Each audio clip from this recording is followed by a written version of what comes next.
It's like I ought to be pulling up into the driveway and going in. That's what it seems like, even to this day. I took a plane up here to Oklahoma and came to Fort Gibson. I was looking around to see what was available, and I was shown several houses. Real estate lady said, well, there's this other place, but you know, I don't really think you'll be interested in it, you know, and it's going to take a lot of work, blah, blah, blah, blah, blah. So we pulled up to this place. Wow, this is great. You know? Yeah. It's a Queen Anne house, you know. The overall finish on the outside was kind of the decor of it was a classical type yes, yeah. you know, which made it really neat. When I went through the door, I was so excited. I just went from room to room with her. It was just fantastic, you know, and I was sold right there to see the craftsmanship and what was actually there, you know, in the wood and the woodworking and everything. It was just unbelievable, and I did everything that I could in order to get this place. This was built by George McBride. He was a physician here in town. He had his office was actually on Railroad Street, right at kind of well, it's right across the street from the library. 1983 was our first full year. I see. Here, 1983. What was it like when you guys moved in? Was it already redone, or was it not at all? No, it wasn't done. The Chester Job and Chester and Georgia Job had lived here. We bought it from them, and it had been shut up for a while, and teenagers and everything had vandalized a lot of it. That's where they really started having. We noticed that we had problems with the people that were working on the house. You know, they thought that people were moving their hammers, moving their equipment, pushing them off the top of the roof, all kinds of stuff. You know, who knows? I mean, at that time, you know, I really still thought a lot of that was bunk. You know. How far into you guys living here did that stuff start to happen? Well, the stuff I can recognize now in retrospect that the stuff happened almost immediately. But it was little things that you could contribute to other causes. You know, did I set that? I thought I set that down. But did I set that down? You know, and something that kind of disappeared off the shelf last week would just magically appear back on the shelf the next week. Well, you know, we one of us, Cindy and I, we could have been going crazy. I mean, it is possible, but it didn't happen. One of the big thing that I guess one of the things that solidified in my mind as being big, I suppose. Froston was very small, our son, but we still had a lot of books and everything for him in his bedroom that we had done. And we came back from Tulsa one time late in the evening and went up to his room, turned on the light, and all of his books were pulled out of the bookshelf and were stacked on top of each other all the way up to the ceiling. That's it. Wow. We weren't here, didn't see it, you know. Checked, you know, and I was always paranoid about somebody breaking in. But I would always check every door, every window, you know, to make sure that there was no one. Each time something happened, you know, I'd go all the way through the house, making sure that I thought it was safe. You know, no one was messing with us. But that was the first thing that really solidified my mind, and that was before. You know, that was before all this stuff with, you know, the Ghostbuster stuff, you know, with the stacking and everything. I mean, that stuff was just pretty much unknown to me, you know.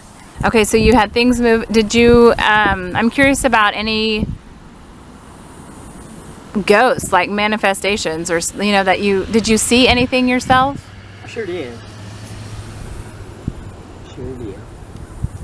The first thing that I saw was very early in the time. I think it was the first spring that we stayed at the house that we decided to open the house up, you know, open the windows and everything like that. Well, I had to go from window to window. All the windows were nailed shut.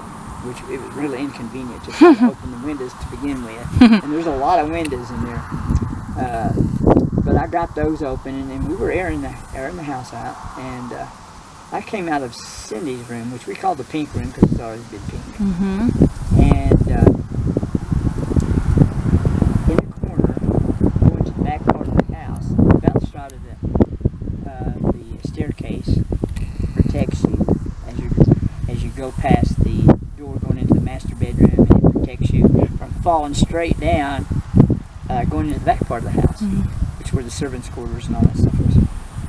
And I looked over in the corner where the door facing was. The door was shut, and in that corner, what it appeared to be was an exact shadow of a man leaning up against the corner of that with a dark hat, dark clothes, and everything. And I started to say something, and I turned to yell for Cindy, she was in her room. And when I turned back, it just disappeared right in front of my eyes. It's like you turn off an attenuator, for on the light, for the light. Did away with it. Didn't ever see that again. A lot of the stuff only happened once. What shape of hat was it? I'm just curious. It was it wasn't a round bowler, but it was a short, squarish hat, similar to that size hat, but square. Not a tall hat, not a tall dark hat. Yeah. It was dark clothes. Don't remember a face or anything. It happened really quick. Really, that stuff. It happened so quick. And I was never expecting things to happen. Never. And it was just over. And that was the first actual thing that I saw. I came home one time and was changing clothes real quick to go. I think it was going metal detecting in the middle of the day or something. But anyway, I had this laughter coming from the hall. I mean, it was just right there on me. Not like it was out in the yard or anywhere. The laughter of two kids laughing whenever I was changing clothes. Oh. And that was something that kind of left an impression on me. Yeah. And one time when we came back from Arkansas, we came up the steps, opened the door. I think frosting was real little then too. I think that was before the Everett. But opened the door, and there was at the top of the stairs was a blood-curdling man scream. Oh, wow. Just like in extreme pain. Extreme. I mean, like if somebody was almost like it was a torture scream. Well, later on, Cindy said, well, that must have been, I heard that McBride had accidentally sawed someone's leg off up there in that area. Well, it might have been. So, but I figured someone at that time had broke into the house. Oh. So I made the family get back in the car, and I got my 357 out and searched the entire house. I told them, I had Cindy go over to drive the car up this alley here and watch the back to see if anybody came out when I went in.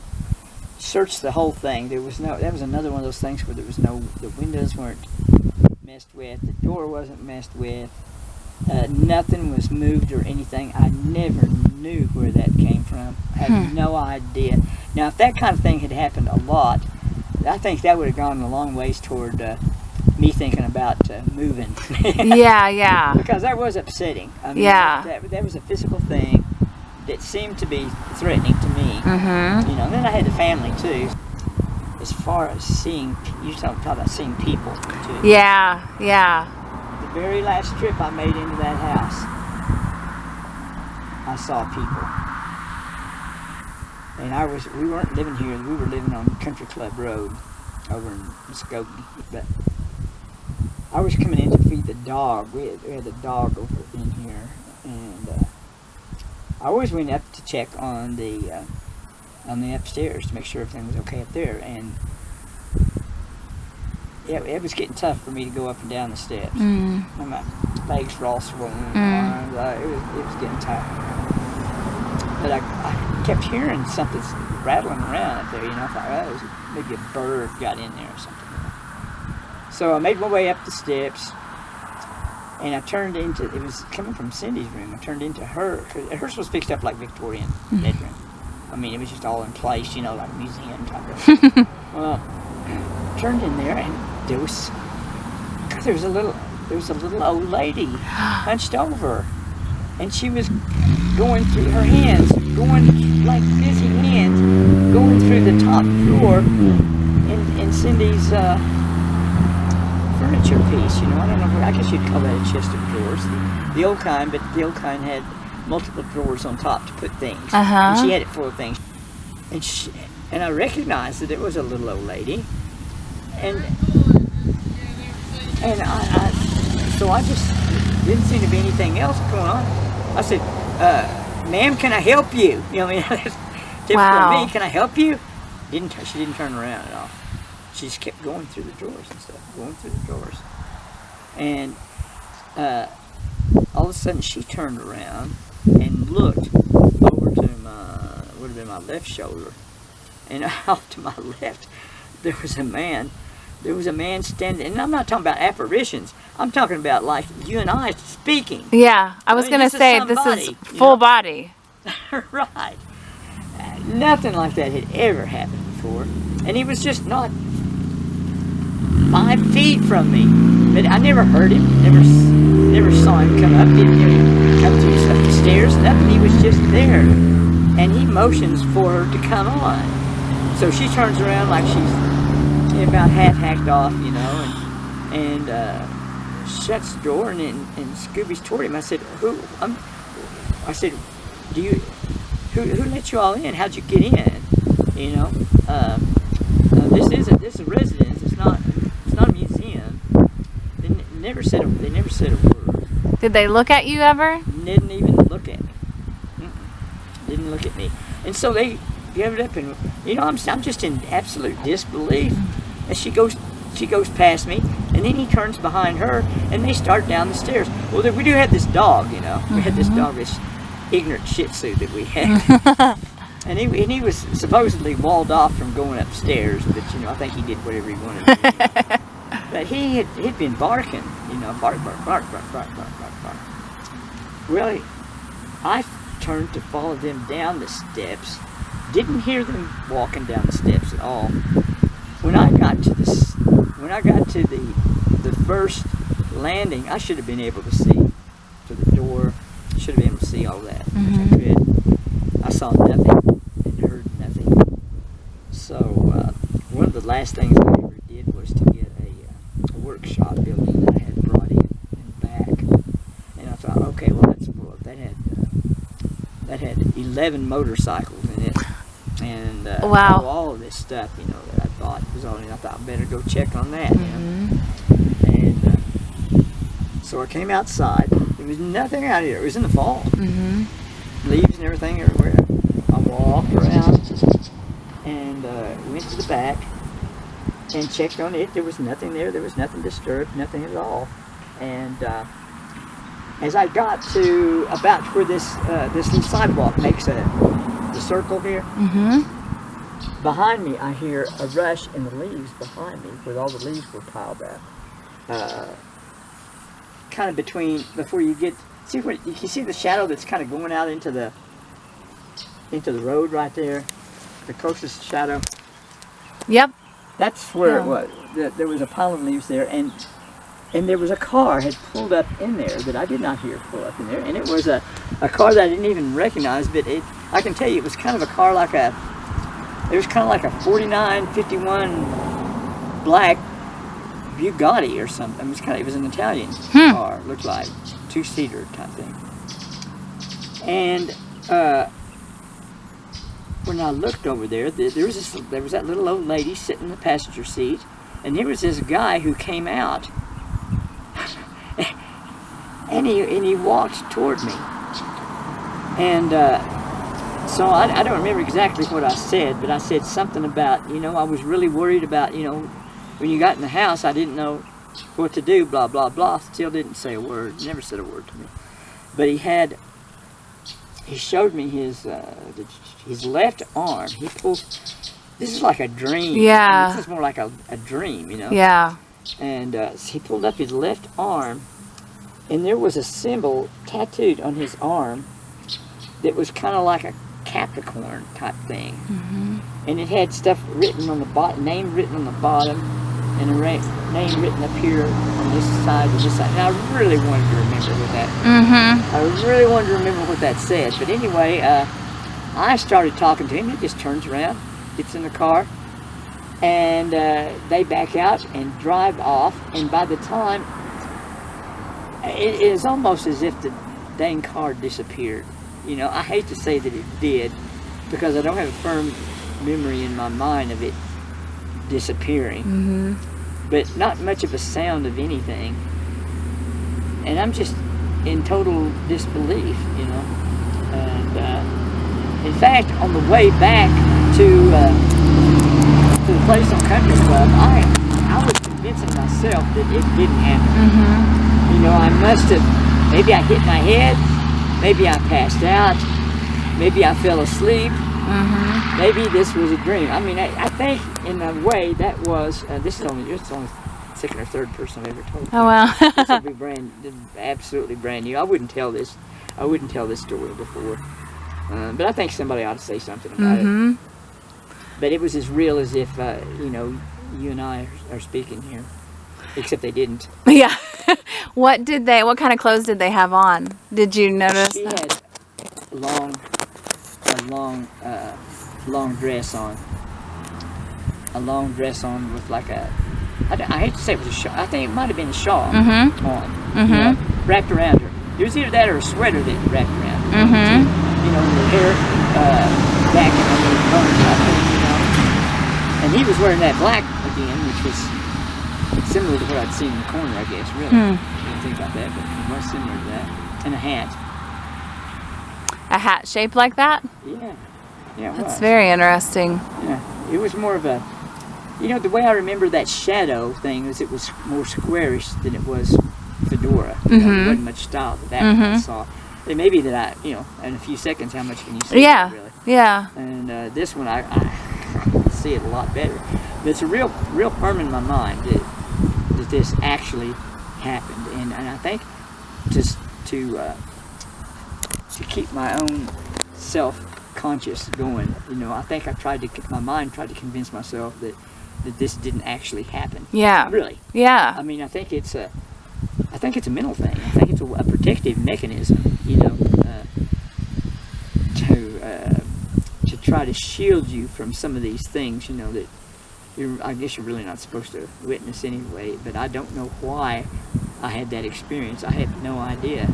I don't know what that had to do with anything. If that wasn't the last time that I went into the house, that was one of the last times I went in the house. Because like I said, I was getting pretty unable to get up and down the stairs at that point. What year do you think would you have placed them in? What time period? Late 30s. Oh, wow. Late 30s, early 40s. Maybe, you know, some of the people that dress like that, they look like that. Yeah. In the 50s. In the 50s, yeah. Especially around here. Yeah, around here for sure. Yeah, no, I've seen the pictures. Yeah. So anyway, that was just an outstanding thing. I thought about not even telling Cindy about that. Because, you know, you hate to be committed in an early age. Yeah. That was for real. That was, I mean, in my mind, that really occurred, and I wish that hadn't happened, really, because it's a lot harder to discount something that's solid in your mind than it is just, you know, catching glimpses of things, which was the big thing. Catching glimpses of things going across rooms and things is the bulk of what happened, you know, in the house, as far as shadow people, which they say are bad omens. You know, they say that those are. There was never a time when I thought I was, or my family was, in danger, or we'd have been out. There was never a time. I always felt like this was home. It was so comfortable from the very beginning. Everything about this house was me. You know, I love this place, and and I never felt threatened at all. I thought all this stuff was pretty doggone weird. Yeah, I wondered about that. If you guys ever really felt scared. No, What about? Well, scared. I was really. You knew about. I told you about being in the Victoria bathroom in the middle of the afternoon taking a bath, right?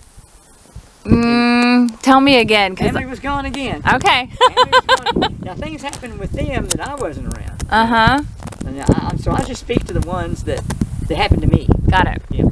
So it was just an afternoon, just like this, really. But it was a little warmer. But I had decided to come home and relax. You know, some days were easier at the clinic than other days. And that day I decided, you know, since I didn't have a sauna or I didn't have a hot tub, that big Victorian bathtub was going to be mine. You know, so I filled it 3/4 of the way full of warm water, and I got in that tub, and I was by myself, you know. Made sure everything. Always made sure all the doors and everything locked, of course. But I shut the door going into the back part of the house. I always did that, I guess, because it was either habit or paranoia. I don't know which one it was. But so I was in there with the door actually locked, in the bathroom, and I heard that door open up from this part of the house. And so I started going through the names of all the people in the family. You know, I thought they were back, because they were supposed to come back. I started, you know, Cindy, you know, Froston, do you ever even yelled for the cat? You know, cat. But, you know, didn't answer me. But I heard the door shut.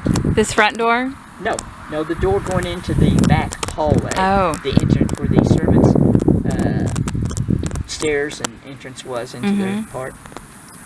And then I listened, and when no one answered me, I heard walking coming up to the door in the bathroom. So by this time, you know, I'm not taking a bath, I'm listening, you know. And all of a sudden I heard the doorknob turning. And so what was, I trying to get my eyes focused, didn't have my glasses or anything on, but then the doorknob started turning. I could see it, you know. And of course no one said anything, and I thought, okay, well there's somebody in the house, you know. So I didn't have anything with me, you know. I just got out of the tub and dried off the best that I could, and started walking over toward that door. Well, it has the doors inside of the house have the top parts you can open up. Oh. But I didn't have anything to stand on. If I opened it up, I couldn't see it. Oh. But it did have a great big keyhole. So I leaned down and looked through the keyhole, and I could see nothing. And so I decided, okay, well, got to put an end to this somehow. So it had a brass, one of those cheap brass deadbolts on it. And I decided I was going to turn the knob and pull that back all in one fast swoop, you know. At least get it over with, you know. If I was going to get killed, let's do it all at once. You know? So I did that, opened it up, and there was nothing. Nothing. There was, you know, the cat was nowhere near the place. Went all the way through, got dressed, went all the way through the house. There was nothing. But I saw the doorknob, heard the doorknob, and that was something that it kind of freaked me out a little bit. I don't know that I was scared, but I was sure concerned that there was someone in the house, because I really thought there was that day. You know, and they could have. I mean, they could have walked through. I mean, you just take your foot and hit that, knock it open. Yeah. Of course, there was I had a Victorian type screen. I don't know if you remember that. Was it a screen door? Screen door. I do kind of remember that. So I actually had that locked too. Yeah. So I mean, you've been taking some effort, but you could have got in. Yeah. You know, it would have been a death trap to get in anywhere else. But anyway, that was kind of a scary. That was kind of a scary thing. There was another episode with the Reebok tennis shoes. I always tell that story because it's kind of fast. We were coming back from Oklahoma City one time, and we stopped at that mall that the tornado hit coming out of Oklahoma City there. Stroud. Yeah, Stroud. Yep, Stroud. I remember, yeah. Brought these home. I was really proud of these Reeboks. Never had a real nice pair like that. And so I was in my room this night when we got back, and I set them down to admire them. See, you know, I was going to watch TV on the bed, and you know how it's new. You know, you're really fascinated. Yeah. Just admire. Let me look at those tennis shoes. Yeah. You know, but I was looking at them, and they just flipped over. You know, kind of like you remember the old Mexican jumping beans that you could buy, just like that. And so I thought, well, maybe the soles of them are kind of squirrely, and they move around hardwood floors and everything.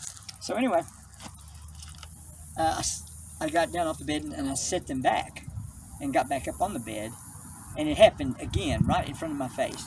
Turned them over. Okay. So I shook them, you know, and did all the things. Looked at them real well.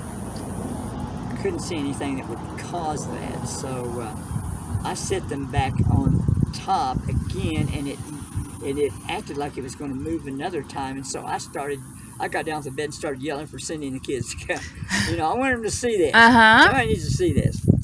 You know, so I brought them in and told them what had happened, and we placed the tennis shoes there, and we waited, and we waited, and we waited, and it never, ever happened again.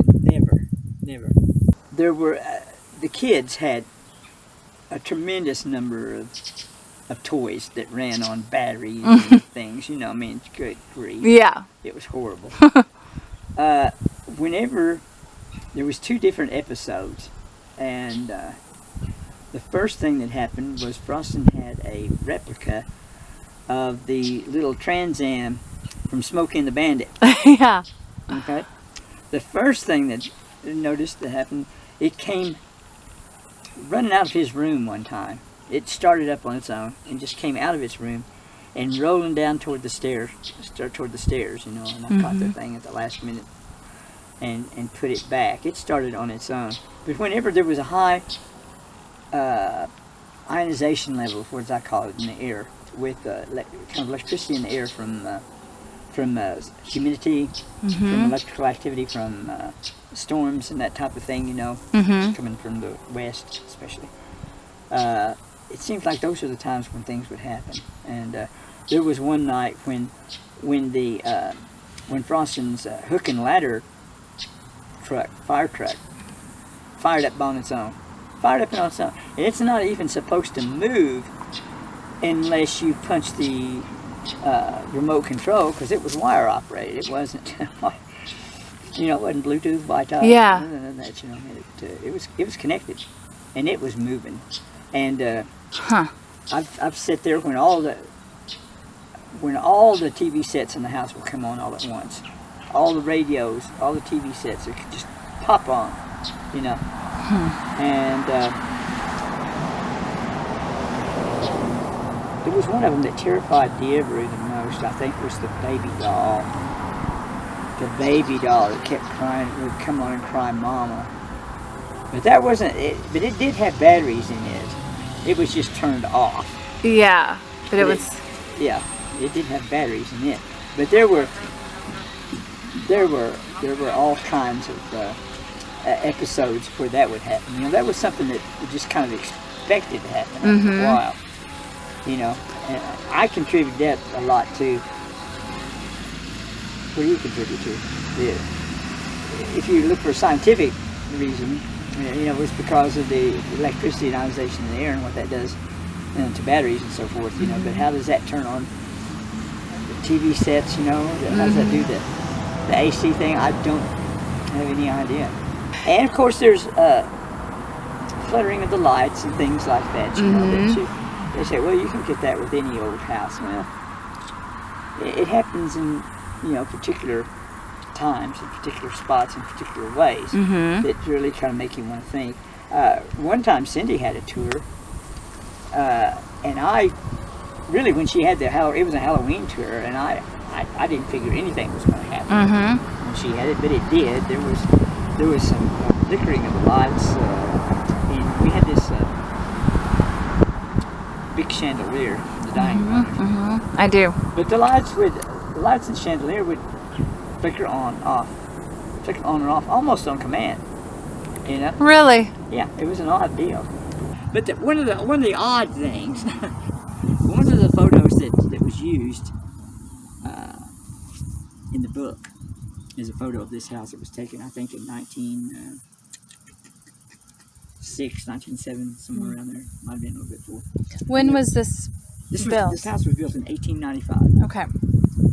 And it's funny to see your house with a whole bunch of people on the porch that you don't know. Yeah, true. But there was in this photo were these people, and you could see, the hospital and everything in the background, and they're holding this one woman in the church is holding this little baby coming out the door right here in that photo that was used in the book, and that baby grew up here. I think she told me 7 or 8 years old or something like that. But anyway, she was in a nursing home in Wagner, and she saw in the newspaper an article about the McBride House and us doing this stuff, and she brought that photo to us and gave it to us. Wow.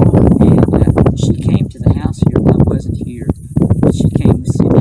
And the odd thing is that she knew this house, saying, "Okay, this is the parlor. This is the music room. This is the pink room. This is the gold room."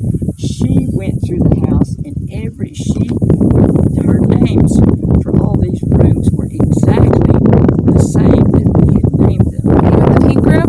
Even the pink room, the gold room, the green room. Oh my goodness! The little bitty room next to the library where I guess the Fort Gibson switchboard used to be there for a while. Oh, okay. She called that the music room, which is we'd call it. What's the odds of anybody calling it the music room? Yeah. I mean, just odd. And my room up there, the master bedroom, called that the gold room.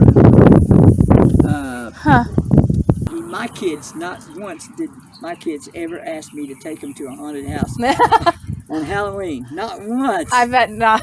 Not once. But they were okay with it, though. I was just amazed how okay it was for them. It's just like they knew. They were just used to it. Yeah. Yeah. Frosty and Dibru both. And Frosty was so good about figuring things out. Huh. He was a sharp kid. Yeah, very smart. And but it never did rattle him. Not at all. Not in the least bit did they ever come to us scared or any such thing. It was like it was completely accepted. We're the Addams family. Oh. It was more like that. Like a point of pride. Yeah, exactly. Not too many people even talking about this place, Not that it gets back to me anyway. But it was made with hardwood almost throughout. I don't know. But you can't get it full size hardwood. 2x6 is 2x6, 2x4 is full 2x4. And it's made for the very best stuff. And dude, it'll be here for a while longer. I just hope that, if somebody redoes it, they can really put the money into it and restore it like it should be. My friend and I have said that not too many people get to grow up in a small town where they have a real haunted house to go to on Halloween, but we did. Right. Yeah. We were like grateful. I said, it's a friendly house. You don't just walk in and see Casper flying around. Yeah. I mean, that's just not the kind of place it is. But it is a house of... it can have high paranormal activity, and it can occur at any time at all, and any kind. It's not just